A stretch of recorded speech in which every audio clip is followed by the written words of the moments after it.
Hello friends, welcome again. मैं हूं अर्पित और आज बीए थर्ड सेमेस्टर की हमारी हिंदी की पहली क्लास है। हिंदी लिटरेचर का आपका जो पहली यूनिट है वो है हिंदी गद्य साहित्य का संक्षिप्त इतिहास, और इसमें पहला टॉपिक है हिंदी कहानी का उद्भव एवं विकास। यानी कि इसमें हमें पढ़ना है कि हिंदी कहानी किस तरह से उसकी शुरुआत हुई हिंदी कहानी की, और कैसे वो उस रूप में आई जिसमें आज हम इसे देखते हैं, यानी कि हिंदी कहानी किस तरीके से विकसित हुई। तो आज हमारा ये पहला क्लास है हिंदी का, हिंदी लिटरेचर का, और आगे चल के हम इसी टॉपिक के क्वेश्चन आंसर्स भी डिस्कस करेंगे। तो आज लेकिन हम इसे डिटेल में डिस्कस करने जा रहे हैं कि हिंदी कहानी का उद्भव किस तरीके से हुआ और कैसे वो विकसित हुई। तो आइए चलिए शुरू करते हैं। आधुनिक हिंदी कहानी का आरंभ 20वीं शताब्दी के प्रारंभ से होता है। सन 1903 ईस्वी में सरस्वती मासिक पत्रिका के प्रकाशन से आधुनिक कहानी का प्रारंभ हुआ। देखिए, ये बहुत ही इम्पोर्टेंट बात है कि जो सरस्वती मैगजीन थी ये 1903 ईस्वी से इसका प्रकाशन शुरू हुआ था। ये बात आप याद रखिएगा, शॉर्ट क्वेश्चन में बहुत पूछा जाता है। और हिंदी साहित्य के इतिहास में इस मैगजीन का बहुत ही बड़ा योगदान है। खड़ी बोली के विकास में इसका बहुत बड़ा योगदान है। तो आगे आइए चलिए आगे देखते हैं कि 1903 ईस्वी में सरस्वती मासिक पत्रिका के प्रकाशन से आधुनिक कहानी का प्रारंभ हुआ। तो इसका क्या योगदान है, आइए देखें। कहानी बहुत कुछ जीवन के समीप आ गई। उसमें से अलौकिकता, देवी संयोग अथवा आश्चर्यजनक घटनाओं की कमी होने लगी। यानी कि पहले की जो कहानियाँ होती थीं वो बहुत ही अलौकिक और आश्चर्यजनक घटनाओं से भरी होती थीं, लेकिन अब इन सब चीज़ों में कमी आ गई थी। कहानियों में सांकेतिकता और संक्षिप्तता आने लगी। अब कहानी का उद्देश्य उपदेश, मनोरंजन, कौतूहल अथवा घटना वैचित्र का चित्रण मात्र न रहकर मानव जीवन को स्वाभाविक अभिव्यक्ति रह गया।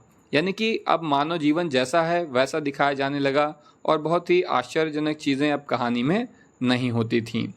कहानी में विषय और शिल्प विज्ञान दोनों ही दृष्टियों से नवीनता आ गई।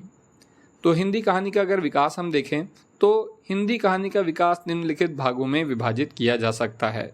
इसमें पहला है पृष्ठभूमि काल, जो कि सन 1900 से पहले का समय है। पृष्ठभूमि मतलब बैकग्राउंड। दूसरा है प्रथम उत्थान काल, जो कि सन 1900 से 1910 तक का समय है। दूसरा है, यानी कि इसके बाद जो आ रहा है थर्ड नंबर, वो है द्वितीय उत्थान काल। ये ध्यान रखिएगा कि सेकंड है प्रथम उत्थान काल और थर्ड है द्वितीय उत्थान काल। ये है 1911 से 1929 तक। और इसके बाद आता है तृतीय उत्थान काल, जो कि 1930 से अभी तक का समय है।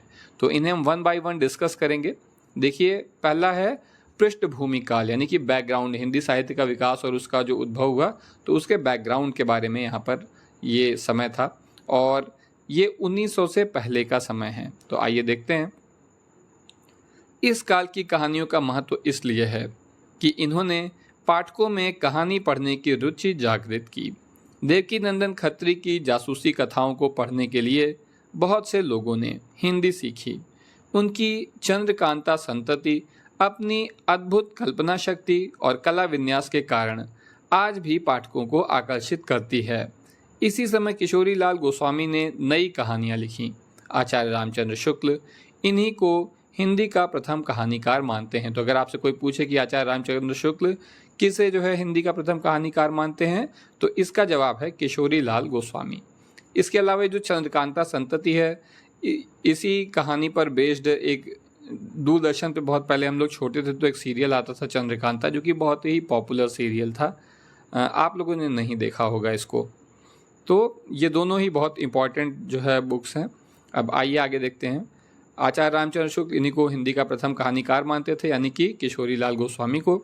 और तीसरे प्रमुख कथाकार श्री गोपाल राम गहमरी ने भी अपनी जासूसी कथाओं से हिंदी पाठकों की रुचि को आकर्षित किया। आपके द्वारा प्रकाशित जासूस पत्र में मौलिक आख्यायिकाएं भी प्रकाशित होती थीं। इस प्रकार छोटी कहानियाँ, गल्प, आख्यायिकाएं पहल हिंदी में बंगाल से आई, यानी बंगला से आई। बांग्ला भाषा जो है बंगाल की, वहाँ से जो है हिंदी में ये विधा आई थी। इससे कुछ पहले श्री राधाचरण गोस्वामी सौदामिनी नामक छोटी सी कहानी बांग्ला में अनुदित कर प्रस्तुत कर चुके थे। इस युग की कहानियों का हिंदी कहानी से ना तो कोई विकास हुआ और न कोई उसका भाग ही बना, किंतु इतना अवश्य है कि इन कहानियों ने हिंदी कहानी की पृष्ठभूमि तैयार की। यानी ये जो कहानियाँ हैं इन्होंने हिंदी कहानी के विकास में तो कोई योगदान नहीं दिया, लेकिन एक कहानी का बैकग्राउंड तैयार हो गया था, कहानी की पृष्ठभूमि तैयार हो गई थी। इसके बाद है प्रथम उत्थान काल, जो कि सन 1900 से 1910 तक का समय है। और सन 1902 में सरस्वती के प्रकाशन से हिंदी कहानी का श्री गणेश हुआ, यानी कि शुरुआत हुई। सरस्वती के प्रथम वर्ष से ही छोटी छोटी कहानियाँ प्रकाशित होने लगीं। इनमें से अधिकांश बांग्ला कहानियों का अनुवाद थीं। अनुवादकों को पार्वती नंदन भट्टाचार्य, गिरजा कुमार घोष, श्रीमती बंग महिला का नाम उल्लेखनीय है। यानी कि ये अनुवादकों में जो है ये 3 लोग महत्वपूर्ण थे। इन अनुवादकों के साथ में मौलिक कहानियाँ भी प्रकाशित होने लगीं। सन 1900 से किशोरी लाल गोस्वामी को मौलिक कहानी इंदुमती प्रकाशित हुई। यानी कि सन 1900 में किशोरी लाल गोस्वामी की जो मौलिक कहानी प्रकाशित हुई थी उसका नाम था हिंदुमती। मौलिक कहानी मतलब ये मूल कहानी, कहीं और से कॉपी नहीं की गई है, कहीं से अनुवाद नहीं हुआ है, बल्कि इन्होंने ये कहानी खुद लिखी है। इसको हिंदी की सर्वप्रथम कहानी होने का श्रेय प्राप्त है। इस कहानी पर टेम्पेस्ट की छाप है। आप में से जो इंग्लिश लिटरेचर के स्टूडेंट होंगे उनको पता होगा कि टेम्पेस्ट विलियम शेक्सपियर का बहुत ही बेहतरीन प्ले है। तो ये जो इंदुमती नाम की कहानी है किशोरी लाल गोस्वामी जी की, ये टेम्पेस्ट से प्रभावित थी, यानी कि उसकी स्टोरी लाइन यहाँ पर ली गई थी। सन 1903 में श्री रामचंद्र शुक्ल की 11 वर्ष का समय कहानी प्रकाशित हुई। यह कहानी के ढर्रे पर ही कही गई है। इसके पश्चात गिरिजादत्त वाजपेयी की पंडित और पंडितानी कहानी सामने आई। इस पर अंग्रेजी का प्रभाव है। इस काल में सर्वश्रेष्ठ समझी जाने वाली कहानी दुलाई वाली सामने आई। तो दुलाई वाली कहानी जो है ये इस समय की सबसे बेहतरीन कहानी मानी जाती है। इसकी लेखिका श्रीमती बंग महिला थीं। प्रसंगानुकूलता, कथोपकथन, स्वाभाविकता और मार्मिकता की दृष्टि से इसे असफल कहा जा सकता है। यह कहानी काल हिंदी कहानी का प्रयोग काल था। इसी समय श्री वृंदावन लाल वर्मा ने ऐतिहासिक कहानी की परंपरा चलाई। उनकी राखी बंद भाई की कहानी प्रकाशित हुई। मैथिली शरण गुप्त ने सन 1910 में 99 का फेर कहानी लिखी। प्रथम उत्थान काल की जो कहानियां हैं, अब हम उनकी विशेषताओं को देख लेते हैं। तो इस काल की सभी कहानियां देखो एक बात आप देखना, जब आप एग्ज़ाम में आंसर लिखने जा रहे हैं ना, तो आप ज़्यादा से ज़्यादा जो है मार्कर का, एक अच्छे मार्कर, गाढ़े मार्कर का यूज़ करिएगा और खूब सारी हेडिंग्स डालिएगा। इससे देखिए पहला फ़ायदा ये है कि आपको आंसर याद करने में आसानी होती है और उसे आप ऐसा साफ साफ लिखेंगे तो एग्ज़ामिनर को भी लगेगा कि हाँ आपको क्या मालूम है, और वो आपको ज़्यादा अच्छे मार्क्स देगा।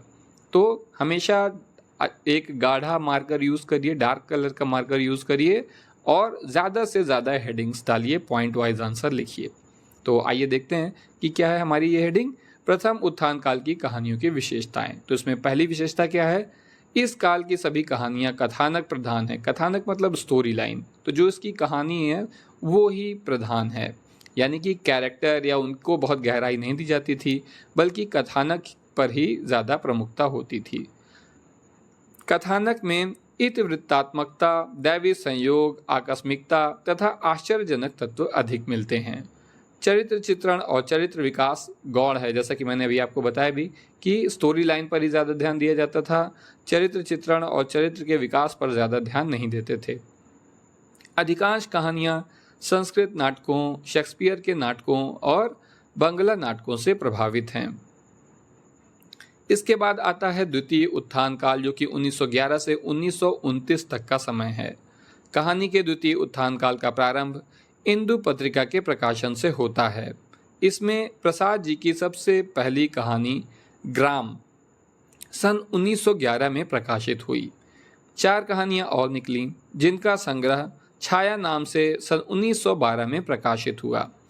प्रसाद जी की कहानियां सर्वथा मौलिक थीं, किंतु उनकी भाषा के अलंकरण और वस्तु विन्यास पर बांग्ला का प्रभाव स्पष्ट है। बांग्ला मतलब बंगाल की भाषा, बांग्ला।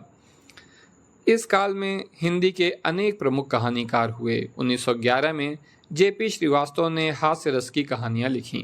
सन 1912 में श्री विशंबर नाथ जिज्जा की परदेसी कहानी प्रकाशित हुई। सन 1913 में राधिका रमण सिंह की कानों में कंगना सामने आई।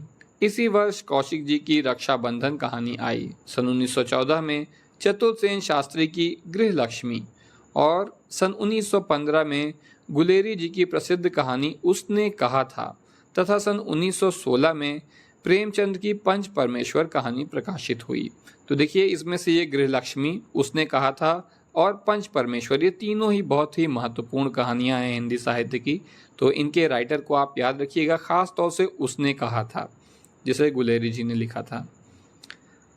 इनमें गोविंद वल्लभ पंत सन 1919 और सुदर्शन 1920, रामकृष्ण दास 1917, पद्मलाल पुन्नलाल बख्शी, बालकृष्ण शर्मा नवीन, चंडी प्रसाद हृदयेश, भगवती चरण वर्मा निराला, भगवती प्रसाद वाजपेयी, विनोद शंकर व्यास, वाचस्पति पाठक आदि प्रमुख हैं। यानी यहाँ पर ये उन कहानीकारों का नाम दिया गया है जो कि इस समय में कहानियाँ लिख रहे थे, जो इस वक्त के प्रमुख कहानीकार थे। तो आपको ये सारे नाम ना भी याद रहें, कुछ आप मुख्य याद रखिएगा, जो याद रह जाएं वो आपके लिए ठीक हैं। जिसमें से जैसे भगवती चरण वर्मा निराला, ये तो बहुत ही कॉमन नाम है क्योंकि कविता से भी जुड़े रहे हैं, तो आप इसे आसानी से याद रख लेंगे। हिंदी कहानी का यह द्वितीय उत्थान बहुत महत्वपूर्ण है। इस काल में बहुत सी मौलिक कहानियां सामने आई हैं जो हिंदी साहित्य की स्थायी निधि बन गईं। इस युग में भावमूलक और यथार्थवादी दो प्रकार की कहानियां लिखी गईं। भावमूलक कहानी मतलब जिनमें भावनात्मकता की अधिकता हो।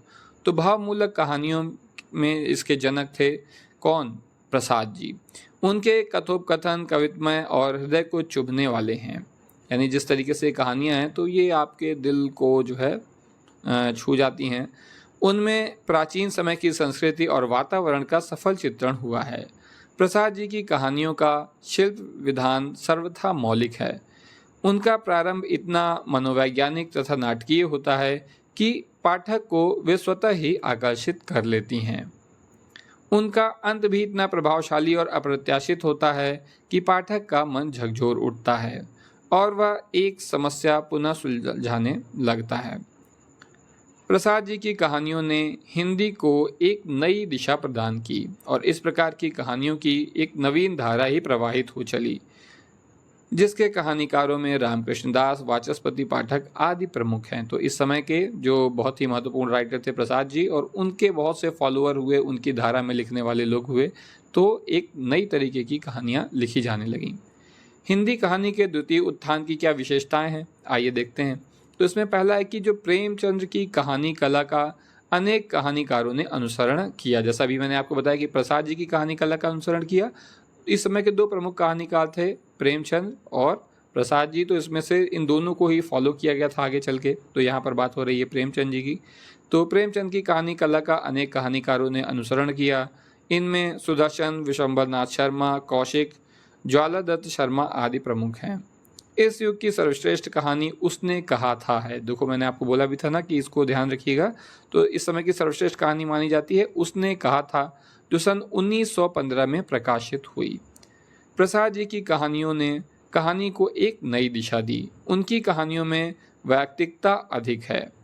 प्रेमचंद जी इस युग के सबसे अधिक लोकप्रिय कलाकार हैं। इस युग में प्रसाद और प्रेमचंद एक दूसरे के पूरक हैं। इस युग में कुछ प्रकृतिवादी कहानियां भी लिखी गईं। इनके लेखक उप जी हैं, यानी इनका नाम है उपेंद्र नाथ।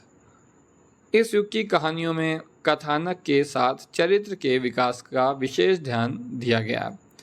कहानियों में कथानक में दैवी संयोग, आकस्मिक घटना अथवा आश्चर्यजनक तत्वों का समावेश न करके जीवन की स्वाभाविकता को लाया गया। तो देखिए आप, ये एक प्रमुख अंतर आया है कि पहले क्या था कि पहले दैवी संयोग बहुत ज़्यादा थे, आकस्मिक घटनाएं और आश्चर्यजनक चीज़ें बहुत जुड़ी रहती थीं। लेकिन अब क्या हो रहा है कि अब ये चीज़ें खत्म हो गई हैं और जीवन की स्वाभाविकता कहानियों में दिखने लगी है। इसके बाद है तृतीय उत्थान काल, जो कि 1930 से आज तक का, अभी तक का समय है। सन 1930 के पश्चात कहानी कला में परिवर्तन हुआ। वह अपने चरम विकास पर पहुंच गई। विषय की विविधता, भाव की गहनता, जीवन की मार्मिकता तथा शिल्प की नवीनता की दृष्टि से कहानी साहित्य उन्नत हुआ यानी और विकसित हुआ। प्रगतिशील कहानियों में प्रेमचंद्र जी की परंपरा का ही अनुसरण हुआ है, परंतु प्रवृत्ति की दृष्टि से पर्याप्त अंतर आ गया है। प्रगतिवादी कहानियों में सामाजिक समस्याओं का एक विशेष भौतिकवादी दृष्टि से चित्रण किया गया है। समाज की प्रगतिशील शक्तियों का स्पष्ट रूप से संकेत रहता है। बहुत सी प्रगतिशील कहानियां अत्यंत मार्मिक हैं। इस युग की कहानी साहित्य गांधीवाद, साम्यवाद, फ्रायड के यौनवाद आदि से प्रभावित है।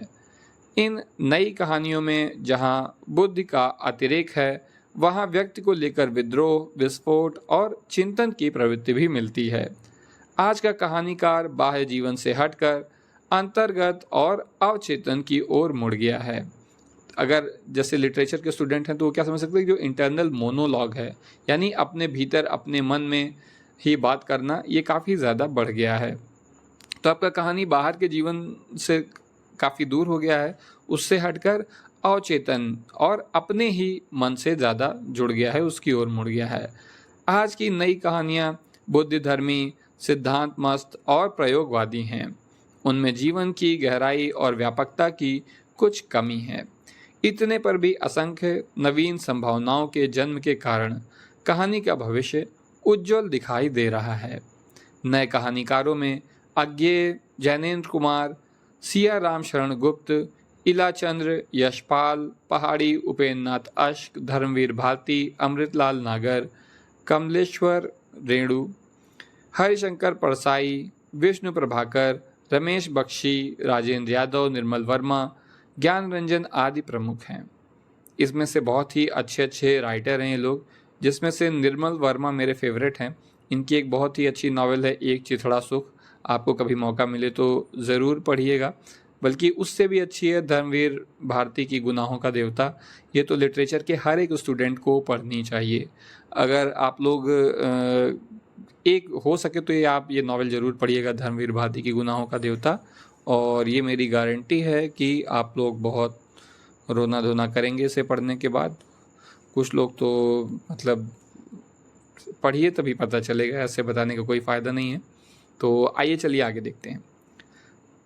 स्त्री कहानीकारों में सुभद्रा कुमारी चौहान, होमवती, उषा देवी मिश्रा, महादेवी वर्मा, चंद्र किरण, सोना रिक्सा, उपा प्रियमवदा, कृष्णा सोबती, मन्नू भंडारी आदि प्रमुख हैं। इनकी कहानियों में पारिवारिक जीवन और नारी जीवन की समस्याओं का विवेचन हुआ है। मनोवैज्ञानिक कहानियाँ कहानी का एक नया रूप हैं। इस प्रकार की कहानियों का प्रारंभ जैनेन्द्र जी से हुआ। इन कहानियों में किसी मनोवैज्ञानिक तथ्य का विश्लेषण और विवेचन होता है।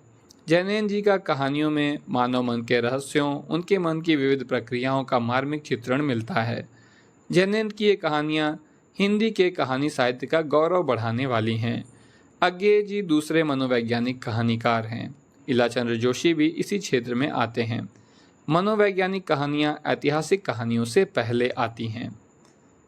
इसके बाद हैं सामाजिक यथार्थवादी कहानियाँ। तो सामाजिक यथार्थवादी कहानियों में श्रेणी के कहानीकारों में उपेन्द्र नाथ अश्क, चंद्रगुप्त, विद्यालंकार और राम प्रसाद पहाड़ी आदि कहानीकार उल्लेखनीय हैं। इन कहानीकारों ने समाज की विभिन्न स्थितियों और समस्याओं का चित्रण किया है।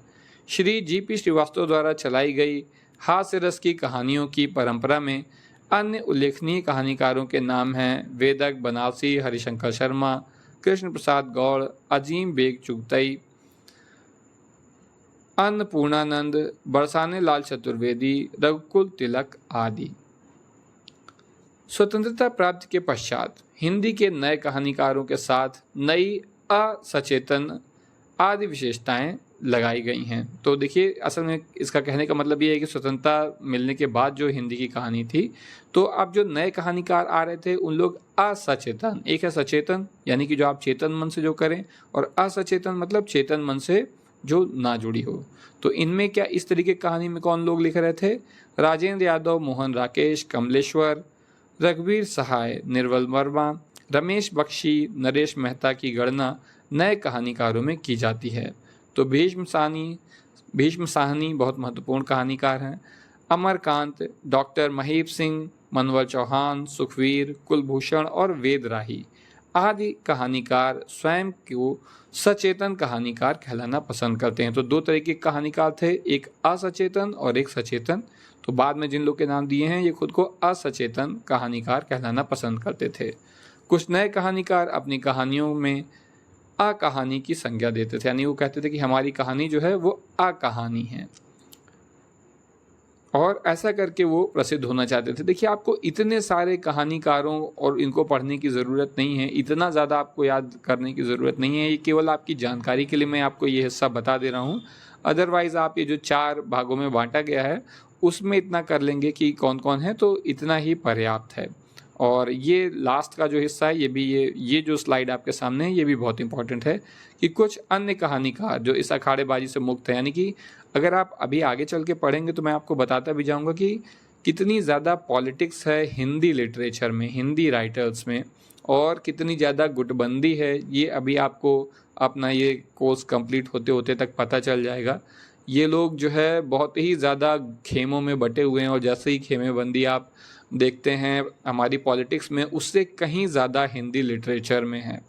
ठीक, तो लेकिन कुछ जो है कहानीकार जो हैं वो इस अखाड़ेबाजी से मुक्त हैं, यानी जो कोई खुद को कह रहा है कि हम अकहानी के लेखक हैं, कोई कह रहा है कि हम अचेतन हैं, कोई सचेतन है। तो कुछ ऐसे भी कहानीकार हैं जो इस अखाड़ेबाजी से मुक्त हैं। उनके नाम हैं धर्मवीर भारती, लक्ष्मी नारायण लाल, सुदर्शन चोपड़ा, शैलेश मिटियानी, फणीश्वर नाथ रेणु, कृष्ण सेवती, शिवानी मन्नू भंडारी, शिवानी अलग है, मन्नू भंडारी अलग हैं, बीच में कॉमा नहीं लगा हुआ है, नरेंद्र कोहली, उषा प्रियमवदा और शांति मेहरोत्रा आदि। संक्षेप में कहा जा सकता है कि कहानी आजकल की प्रमुख साहित्यिक विधा है और हिंदी कहानी के भंडार की अभिवृद्धि होती जा रही है। वह हिंदी साहित्य की एक अत्यंत समृद्ध विद्या का स्थान ग्रहण कर चुकी है।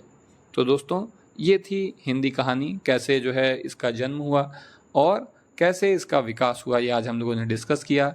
इसी टॉपिक के क्वेश्चन आंसर हम लोग आने वाले वीडियोज़ में डिस्कस करेंगे। तो आज के लिए बस इतना ही। Thank you.